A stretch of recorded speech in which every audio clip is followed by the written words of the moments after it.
Palutang-lutang sa dagat mula Tacloban, Leyte hanggang Basay, Samar, yan po ang pinagdaanan ng isang batang nakaligtas sa hagupit ng bagyong Yolanda. Sinamahan po siya ng GMA News pabalik sa Tacloban para hanapin ang kanyang mga kaanak. Balita hatid ni Cedric Castillo, exclusive. May kasabihan na sa lahat ng sandali, dapat tayong handa para sa anumang dala-dala ng alon. Dito sa bayan ng Basay sa Samar, sa kabila ng mga pangarap na tinangay ng Agos, ang dagat may binitbit na buhay.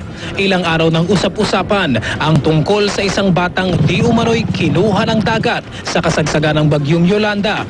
Mula sa lungsod ng Tacloban City sa Leyte, malayo raw ang tinahak ng bata sa ibabaw ng tubig, palutang-lutang hanggang sa marating ang kabilang dako ng dagat sa isla ng Samar. Sa ilang araw na pamamalagi ng aming team sa bayan ng Marabut, 30 kilometro mula sa Basay, nito lamang namin nalaman ang tungkol sa milagrong kinukupkup sa lugar. Sa barracks na ito ng 87th Infantry Hinirang Batalyon, naroon ang bata, ang 7 taong gulang na si Miguel. Natuklap na ang sugat sa batok at braso ng bata na tinamuraw sa pagkakalublob sa baha. Walang imik si Miguel. Simula nang matagpo ang pag-alagala sa pampang ng Basay, mga sundalo na raw ang naging pamilya ng paslit. Una kong makita, hindi mo talaga makausap ng maayos. Bali, pag tinanong mo siya kung anong nangyari, kung anong mahawakan niya, yan pas na sa'yo. Parang ganun ba? Parang blanco sa isip niya pag naaalala niya, bigla siyang magalit.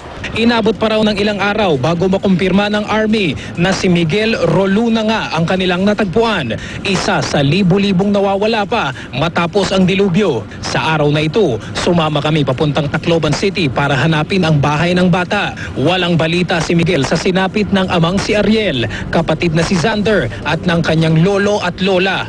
Pagdating sa Tacloban, nakita ni Miguel sa kauna-unahang pagkakataon ang sinapit ng kanyang lungsod. Sa malawak na guho, lito ang bata. Tila nagtataka kung ito pa nga ba ang Tacloban na nakagisnan hanggang sa makakita si Miguel ng palatandaan. Dito. Diyan. Diyan. Saan dyan? Diretso pa. Saan ang bahay niyo dito? Lapit na. Malapit pala kayo sa airport? Malapit din kayo sa dagat? Natunto namin ang Barangay San Jose sa likuran lamang ng airport. Pagbaba ng sasakyan, halos habulin na namin si Miguel sa pagmamadali. Nakatanaw pala ang bata ng pamilyar na mukha. Kilala niyo ito? Kilala mo ito? Sino ito? Sino ito? Ano pangalan nito? Miguel ako.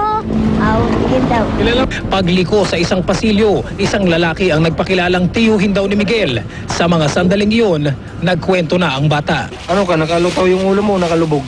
Nakalutaw. Nakalutaw. May nasakyan ka? Malaking kahoy? Kahoy. Malaking kahoy. Di mo nakita yung kapatid mo? Hindi. Yung Lola Rosa mo? Hindi. Hindi rin. Saan na siya nakarating? Saan ka nakarating? Saan ka nakarating? Sa malayong dagat. Ilang hakbang na lamang, makakauwi na si Miguel. Pero nang masilip namin ang itinuturo niyang bahay daw nila malapit sa dagat, ito na lamang ang nadatna ng bata. Kuha namin to paglabas. Ano na? Kuha namin to. Ito yung pintuan nyo. Sirado. Yan yung kan namin bomba. Ito. Puso namin. Habang tila pinagkakabit-kabit ni Miguel ang pira-pirasong alaala ng unos, nabigyang linaw ang lahat. Hindi sila lumikas nung babala ng radyo na lilikas. Hindi sila lumikas. Yung pamilya niya, give up na talaga sa kahanap. Kasi maraming ang patay eh. Pero yung isa pa niyang kapatid ang hinahanap ngayon at saka yung lola niya.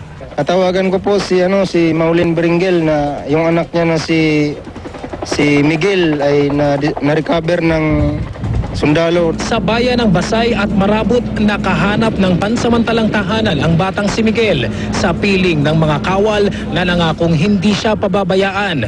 Pero gusto na rin daw umuwi ng bata, kung hindi man sa lungsod na tila pinatag na ng dagat, basta't nasa bisig ng kanyang mga minamahal. Cedric Castillo, GMA News.